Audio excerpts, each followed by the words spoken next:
په خپرونه کې را سره مېلمه مفتي صاحب محمد الیاس فاتح دی چې دلته ښه راغلاست او ستړي مه شئ. مفتي صاحب محترم په خیر راغلئ، ستړی مه شئ، ډېره مننه زموږ بلنه منلې. خیر السلام قدرمن. مفتي صاحب محترم په ټوله کې عمومي بحث کوم چې د حضرت محمد وسلم د سیرت په اړه راته لږ معلومات راکړئ، بیا به انشاءالله نور اړخونو ته هم راځو، خبرې به کوو. بسم الله الرحمن الرحیم. تر ټولو مخکې درنو کتونکو اوریدونکو تاسو ټولو کارکوونکو السلام علیکم ورحمت الله وبرکاته. ګران او محبوب پیغمبر حضرت محمد صلی الله علیه وسلم د الله تعالی له لورې مخلوق ته رالېږل شوی هغه رسول او نبی دی چې د ټول انسانیت دپاره او تر قیامت دپاره پیغمبر په توګه رالېږل شوی. دا هغه رحمت دی چې د ټولو عالمونو دپاره ده. الله تعالی فرمایي وما ارسلناک الا رحمة للعالمین، ته ما د ټولو عالمونو دپاره رحمت په توګه رالېږلی. واقعا همدغسې ده.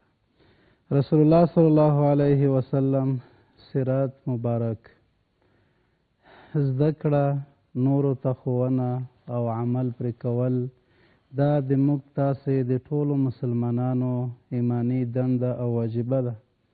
د رسول الله صلی الله علیه وسلم مبارک سیرت زده کول دا د نبی علیه صلوات وسلام شریعت د الله تعالی مبارک دین زده کړې ته ښه لاره هواروي. که څوک د رسول الله مبارک د سیرت نه خبر وي هغه په شریعت ښه خبرېږي، هغه د اخلاقو نه مستفیض کېږي، هغه د هغو کمالاتو مواصفاتو څخه برخمن کېږي چې الله تعالی خپل پیغمبر ته ورکړی و او د هغه پیغمبر قدرمنو ګرانو صحابه کرامو ملګرو ته یې وربخلي و. محمد رسول الله والذین معه اشداء علی الکفار رحماء بینهم. محمد د الله رسول د هغه ترڅنګ ملګري په خپل منځ کې ډېر مهربان زړهسوان مینهناک دي. د کفارو په مقابل کې د پردیو اغیارو مقابل کې سخت دي. نو همدغه د سیرت نبی مبارک فلسفه دا چې موږ تاسو کې د هغو انواراتو او رڼاګانې خپرېږي. مننه کوم.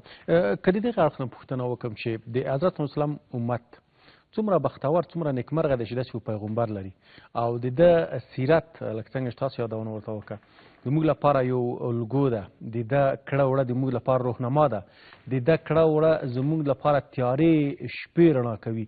نو څومره مهمه ده، څومره لازمي ده چې موږ یې زده کړو او عمل پرې وکړو؟ نو دا خو لازمي ده. د نبی علیه صلات وسلام سیرت پسې د انسانانو د دارینو سعادت تړلی. هغه څوک چې د خپل پیغمبر نه خبر نه وي هغه ګمراه بلارې دي، هغه هلاکت په لور روان وي.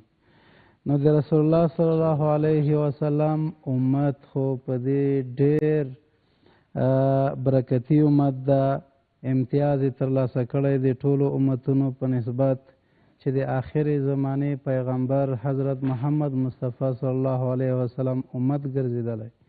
کنتم خیر امة اخرجت للناس تأمرون بالمعروف وتنهون عن المنکر. تاسو غوره امت یې، رایستل شوي د خلکو دپاره چې امر په معروف نهي له منکره وکوي. دا دنده وظیفه د رسول الله مبارک خپل امت ته پاتې ده. نو چې امت د خپل پیغمبر د ژوند د سیرت د اقوالو د افعالو د حرکاتو د سنتو خبر نه وي نو امر بالمعروف نهي له منکر به څنګه وکړي؟ د ټولو دپاره د خپل ژوند د سعادت دپاره د امن دپاره د سوکالۍ دپاره د جامعې جوړولو دپاره د دنیا د آخرت تلپاتو بریاو دپاره لازمي ده، ضروري ده چې نبوي سیرت ټول زده کړو او هغه په خپل عمل کې راول. بله.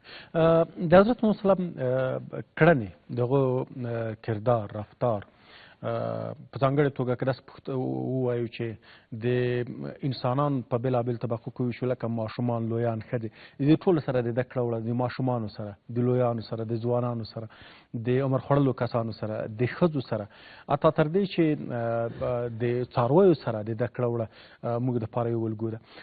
زه پوښتنه هم دغه کوم چې موږ مسلمانان څومره په دې توانېدلي یو چې د حضرت محمد سیرت په سمه توګه زده او په ځان یې عملي کوو، نورو ته یې وښیو. خو زه چې اوس ګورم قدرمن مفتي صاحب په ټولنه کې موږ ډېرې ستونزې لرو. ما په خپرونې په سهار په د مقدمه کې یادونه وکړه. زه اوس ګورم په د ټولنه کې سهار وختي زه راځم دندې ته، موږ خصوصا اوس خو دومره تیاره نه وي، خو د ژمي چې راځم ډېر وختي وي. ماشومان ګورو په سختو شاخه کارونو ستونزو مشکلاتو باندې بوخت دي او هغه ته د سړي زړه داسې ټوټه ټوټه شي.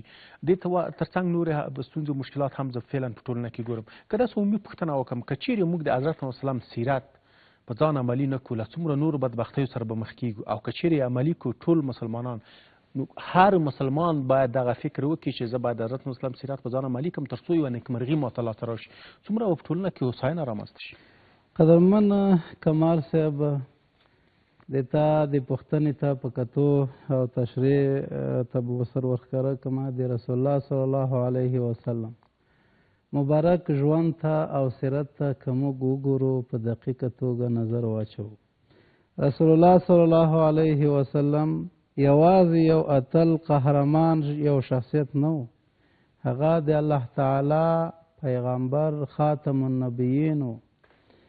رسول الله مبارک یو ښه پلار و د خپل اولاد دپاره. رسول الله مبارک یو ښه خاوند و د بیبیانو دپاره. رسول الله مبارک ښه معلم و د شاګردانو دپاره. رسول الله مبارک ښه قماندان و د جهاد د جګړو. رسول الله مبارک د سیاست امام و، سیاست د هغه نه زده کېږي. رسول الله مبارک د دولت د حکومتوالۍ د تشکیلاتو مؤسس و او هغه یو دولتي مشر و. دولت حکومتولي د رسول الله مبارک له ژونده زده کېږي.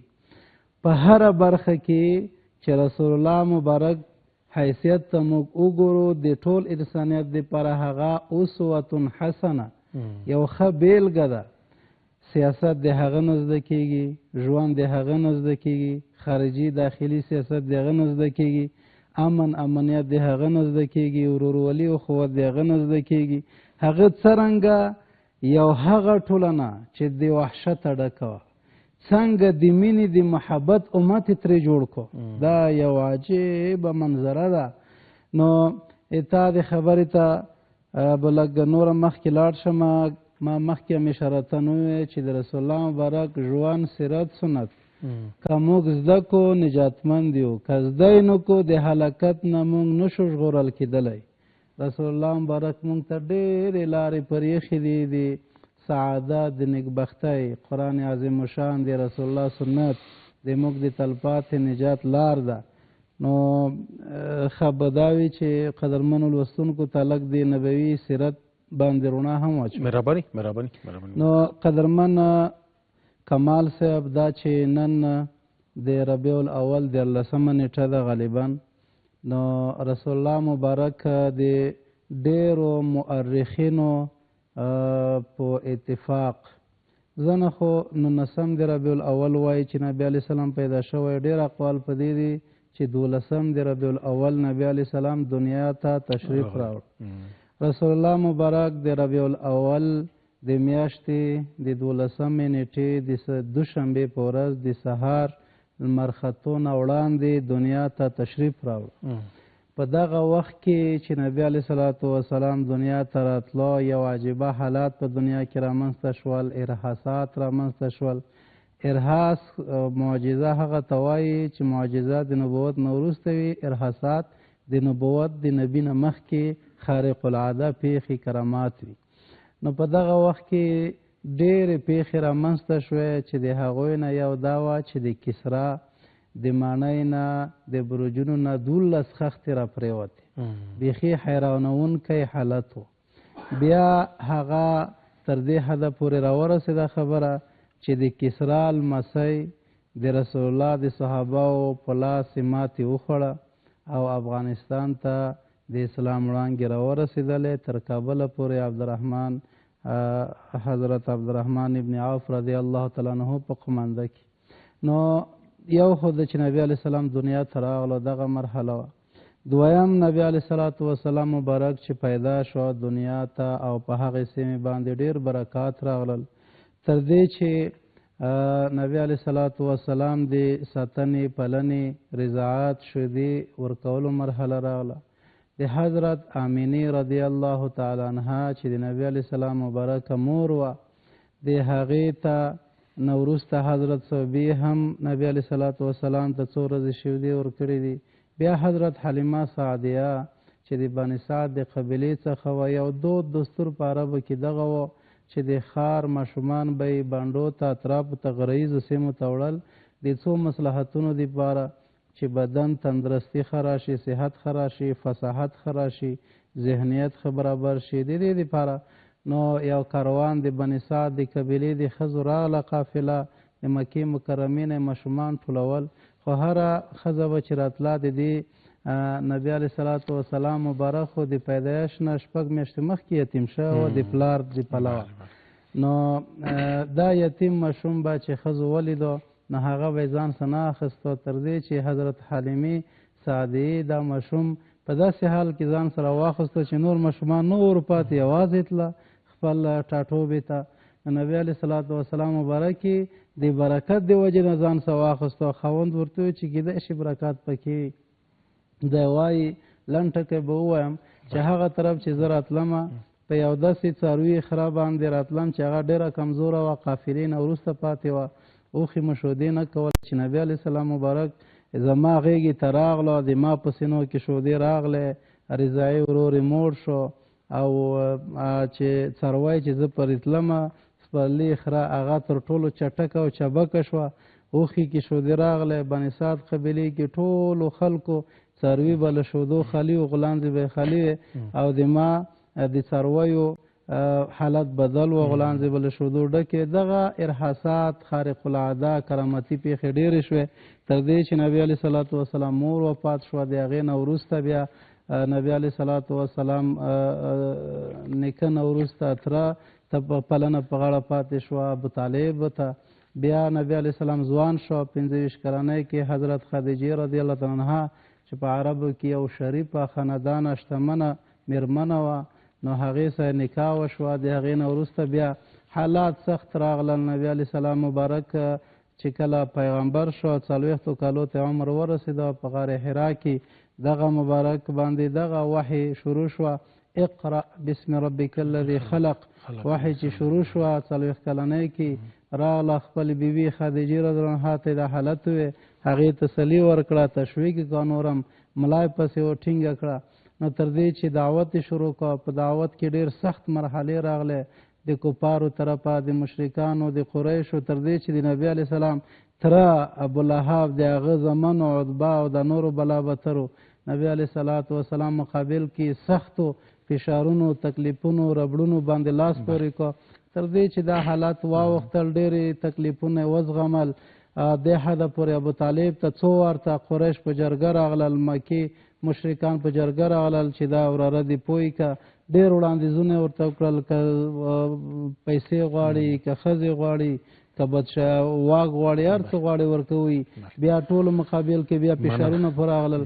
د هغې نه وروسته نبي علیه السلام هجرت وکړه، د مدینې منورې کې یو دولت تشکیل کړه، اسلام پرمختګ وکړه، غزاګانې وشوې تر دې چې فتح د مکې د هجرت په 8م کال د رمضان په 10مه نیټه مکه مکرمه فتح شوه. په داسې حال کې چې نبی علیه الصلاة والسلام سره 10,000 لښکر د صحابه وو.